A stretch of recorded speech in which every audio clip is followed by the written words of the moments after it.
Hi எல்லாருக்கும் வணக்கம் and welcome back to Moni's vlog. இன்றைக்கி நம்ம vlogல என்ன பார்க்க போகிறோம்னா, பாப்பாவை கூப்பிட்டு வேக்சினேஷனுக்காகவும் ஹியரிங் டெஸ்ட்டுக்காகவும் ஹாஸ்பிட்டல் போயிருந்தோம். அதுக்கப்புறம் அம்மா வீட்டுக்கு போன vlog தான் இந்த வீடியோவில் பார்க்க போகிறீங்க. வாங்க வீடியோக்குள்ளே போகலாம். எனக்கு பார்த்தீங்கன்னா டெலிவரி வந்து கேஎம்சிஹெச்சில் தான் நாங்கள் பார்த்தோம். அதனால சரி பாப்பாக்கும் இங்கேயே பார்த்துடலாம், கிட்டையே இருக்குது அப்படின்னு சொல்லிட்டு பாப்பாக்கும் நாங்கள் கேஎம்சிஹெச்சே ப்ரிஃபர் பண்ணிட்டோம். நாங்கள் எந்த டாக்டர் பார்க்குறோம் அப்படின்னு பார்த்தீங்கன்னா செந்தில்குமார் டாக்டர் தான் பார்த்துட்ருக்கோம். அவர் கிளினிக்கும் பார்த்தீங்கன்னா எங்கள் வீட்டுக்கிட்ட தான் இருக்குது. அதனால நாங்கள் செந்தில்குமார் டாக்டரே ப்ரிஃபர் பண்ணிக்கிட்டோம். அப்புறம் பார்த்தீங்கன்னா மார்னிங் 8 o'clockே நாங்கள் ஹாஸ்பிட்டல் கிளம்பிட்டோம். அங்கே போனதும் பாப்பாவுக்கு வேக்சினேஷன் முடிச்சுட்டு ஹியரிங் டெஸ்ட்டெல்லாம் முடிச்சுட்டு எங்கள் அம்மா வீட்டுக்கு நாங்கள் கிளம்பியாச்சு. ஹாஸ்பிட்டல்லேருந்தே எங்கள் அம்மா வீட்டுக்கு கிளம்புனதுலேருந்தே எனக்கு ஒரே எக்ஸைட்மெண்ட்டு, அம்மா வீட்டுக்கு போகிறோம் அப்படின்னு சொல்லிட்டு. ஏன்னு கேட்டிங்கன்னா டெலிவரி முடிச்சுட்டு நான் எங்கள் அம்மா வீட்டுக்கு நான் போகல. நான் எங்கள் மாமியார் வீட்டில் தான் இருந்தேன். ஏன்னு பார்த்தீங்கன்னா எங்கள் அம்மா வீடு வீடு புண்ணியார்ச்சனை பண்ணியிருந்தாங்க ரீசெண்டாக. அதனால நியூ பார்ன் பேபியும் நியூ மாம்ஸும் வரக்கூடாது, பச்சை பந்தல் இருக்கும் அப்படின்னு சொன்னாங்க. அதுவும் இல்லாமல் 16 days ஆனால் தான் போகணும் அப்படின்னு சொல்லியிருந்தாங்க. அதனால எங்கள் மாமியார் வீட்லேயே ஒரு 15 days கிட்டத்தட்ட ஒரு 15 days இருக்கும். அவ்வளோ நாள் நான் அத்தை வீட்டில் இருந்தேன். அதுக்கப்புறமா தான் அம்மா வீட்டுக்கு வந்தேன். வீடு புண்ணியார்ச்சனை அப்போ ஃபங்க்ஷனில் என்னால் கலந்துக்க முடியலன்னு சொல்லிட்டு என் அக்கா எனக்கு வீடியோ கால் பண்ணியிருந்தா.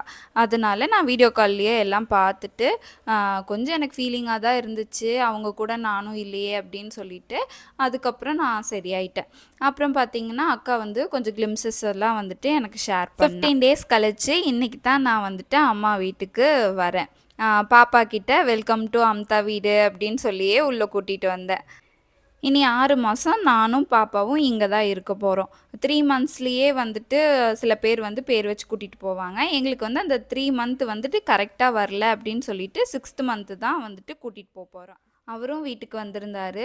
எங்களால் புண்ணியார்ச்சனைக்கு வர முடியாதனால எங்கள் அம்மா சின்ன விருந்து மாதிரி ப்ரிப்பேர் பண்ணிகிட்டு இருந்தாங்க. சிக்கன், மட்டன், மீன் அப்படின்னு சொல்லிட்டு எல்லாம் ப்ரிப்பேர் பண்ணிகிட்டு இருந்தாங்க. நான் கூட போய் அம்மாவுக்கு அங்கங்கே ஹெல்ப் பண்ணிகிட்டு இருந்தேன். அந்த ஹெல்ப் பண்ணிகிட்டு இருக்கிறப்போ நான் இவர் வீடியோ எடுத்துருங்க அப்படின்னு சொல்லிட்டேன்.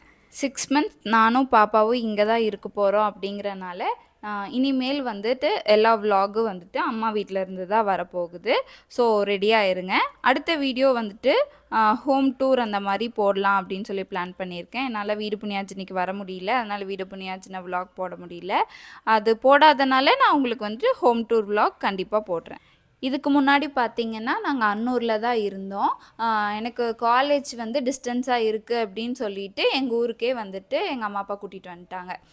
அப்புறம் காட்டில் வீடு கட்டிக்கலாம் அப்படின்னு சொல்லிட்டு பிளான் இருந்தப்போ எனக்கு மாப்பிள்ளை ஃபிக்ஸ் ஆயிடுச்சு. என்னோடய மேரேஜ் ஃபிக்ஸ் ஆயிடுச்சு. அதுக்கப்புறம் கல்யாணம்லாம் முடிச்சுட்டு அப்புறமா வீடு கட்டிக்கலாம் அப்படிங்கிறப்போ கொஞ்சம் டைம் எடுத்து கல்யாணம் ஆகி எனக்கு 6 month ஆச்சு. அப்பா அம்மா வீடு கட்ட ஸ்டார்ட் பண்ணிட்டாங்க.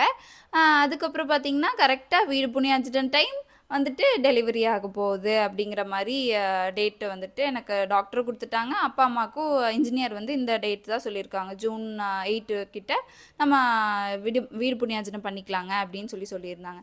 எங்கள் அப்பாவுக்கு ஒரே குழப்பம், என்னடா இது புள்ள டெலிவரியும் வருதே, இதுவும் வருதே, புள்ளனால் வீடு புண்ணியார்ச்சனை ஃபங்க்ஷன் அட்டன் பண்ண முடியாதே, என்ன பண்ணுறது அப்படின்னு சொல்லிட்டு போய் டேட்டெல்லாம் ஏதாவது சேஞ்ச் பண்ண முடியுமா அப்படின்னு சொல்லிட்டு எங்கள் அப்பா அம்மா ஜாதகம் ஜோசியம் பார்த்து தான் டேட் ஃபிக்ஸ் பண்ணாங்க. ஏதாவது மாற்ற முடியுமா அப்படின்னு பார்த்தா மாற்றலாம் அப்படிங்கிறப்போ 1 வருஷம் கிட்டத்தட்ட ஆயிடுது.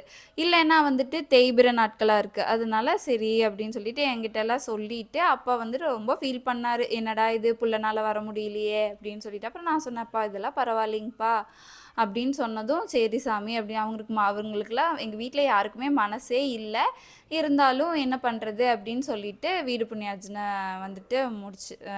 நல்லபடியாக முடிச்சிட்டாங்க. நாங்கள் வந்தனாலே எங்கள் அம்மா செஞ்ச எல்லா ஐட்டமுமே அல்டிமேட்டாக இருந்துச்சு. முக்கியமாக இந்த பிரியாணி ரொம்ப டேஸ்ட்டாக இருந்துச்சுங்க. எனக்கு ரொம்ப பிடிச்சிருந்துச்சு. நல்லா சாப்பிட்டு அம்மா சூப்பராக இருக்குது அப்படின்னு சொல்லிட்டு எங்கள் அப்பா எப்போவுமே நாங்கள் நான்வெஜ் சாப்பிட்டா ஸ்ப்ரைட்டு அந்த மாதிரி ஏதாவது குடிப்போம். அப்பாவும் என் தம்பியும் போய் ஸ்ப்ரைட் வாங்கிட்டு வந்தாங்க. எல்லாரும் ஸ்ப்ரைட்டெல்லாம் குடிச்சிட்டு நான் குடிக்கல. நான் குடித்தா எனக்கு சளி பிடிச்சிரும் அப்படின்னு சொல்லிட்டாங்க. எனக்கு நிறைய ரெஸ்ட்ரிக்ஷன் இருந்துச்சு. சிக்கன் சாப்பிடக்கூடாது, மட்டன் குழம்பு மட்டும்தான் சாப்பிட்ணும், சில்லி சாப்பிட்றாத அப்படின்னு சொல்லிட்டு நிறைய ரெஸ்ட்ரிக்ட் பண்ணாங்க. சரி பரவாயில்ல அப்படின்னு சொல்லிட்டு பாப்பாக்காக நான் எல்லாத்தையும் அட்ஜஸ்ட் பண்ணிக்கிறேன்னு மனசில் நினச்சிட்டு ஓகேன்னு சொல்லிட்டு அவங்க என்னென்ன கொடுத்தாங்களோ அது மட்டும்தான் வந்துட்டு நான் சாப்பிட்டுட்டேன். நியூ மாம்ஸ்க்கு வந்து நிறைய ரெஸ்ட்ரிக்ஷன் இருக்கும். இது சாப்பிட்லாம், இது சாப்பிடக்கூடாது அப்படின்னு சொல்லிட்டு. கண்டிப்பாக நான் ஒரு வீடியோவில் வந்துட்டு நான் உங்களுக்கு வந்து ஷேர் பண்ணுறேன். என்னென்ன ஃபுட்டெல்லாம் எடுத்துக்கலாம், என்னென்ன ஃபுட்டெல்லாம் எடுத்துக்கூடாது, என்னென்ன சாப்பிட்டா என்னென்ன சைட் எஃபெக்ட் வரும், பேபிக்கு வந்துட்டு சின்ன சின்ன சிம்டம்ஸ் பேபி காட்டும். ஸோ இதெல்லாம் தவிர்த்துக்கிட்டோம்னா பேபி வந்து ஹெல்த்தியாகவே இருக்கும் அப்படிங்கிற மாதிரி நிறைய ஃபுட் ஐட்டம்ஸ் இருக்குது. நான் உங்களுக்கு வந்துட்டு அந்த வீடியோ உங்களுக்கு வந்து சீக்கிரமாக ஷேர் பண்ணுறேன். இது பார்த்திங்கன்னா அந்த நாள் எல்லாம் நல்லா சாப்பிட்டு மத்தியானத்துலேருந்து சாயங்காலம் வரைக்கும் நாங்கள் சீட்டு விளையாண்டுட்டே இருந்தோம். எனக்கு வந்துட்டு அவ்வளோக்கா எனக்கு விளையாட தெரியாது. என் தங்கச்சி, நான், அவர் எல்லாம் 3 பேரும் வந்து விளையாண்டுருந்தோம். இவங்க வந்துட்டு எனக்கு மேலே நாமமாக போட்டு சாத்துனாங்க. ஏன்னா எனக்கு விளையாடவே தெரியாது. அவுட் ஆகிட்டே இருந்தேன். அவுட் ஆனால் வந்துட்டு ஒரு நாமம் போட்டுக்கணுமாம்மா, திருப்பி இன்னொரு டைம் அவுட் ஆனால் அந்த நெக்ஸ்ட் லைன் போட்டுக்கணும் அப்படின்னு சொன்னாங்க. இவங்க 2 பேர் தலையில் ஒரு நாமம் கூட வரல. கடைசி வரைக்கும் என் தலையில் மட்டும்தான் நாமமாக போயிட்டு இருந்துச்சு. இதெல்லாம் வந்துட்டு என் பொண்ணு தூங்கிட்டு இருக்கிறப்போ நாங்கள் விளையாண்டுட்டு இருந்தது. என் பாப்பாவும் கொஞ்சம் எனக்கு கோஆப்ரேட் பண்ணா. சரி அம்மா கொஞ்சம் நேரம் ரெஸ்ட் எடுத்துக்கிட்டோம் அப்படின்னு சொல்லிட்டு கோஆப்ரேட் பண்ணா. அதுக்கப்புறம் அவள் எந்திரிச்சனால நாங்கள் ஆட்டத்தெல்லாம் கழிச்சிட்டு பாப்பாவை வந்து நான் வந்துட்டு தொட்டில் ஆட்டிகிட்டு இருந்தேன். நைட்டு டின்னர் பரோட்டாவோட இப்படி தாங்க எங்கள் டே போச்சு. அடுத்த வீடியோவில் ஒரு சர்ப்ரைசிங்கான விஷயம் ஒன்று இருக்குது, உங்கள் கூட ஷேர் பண்ணுறேன். Stay tune. Until then, bye from Moni.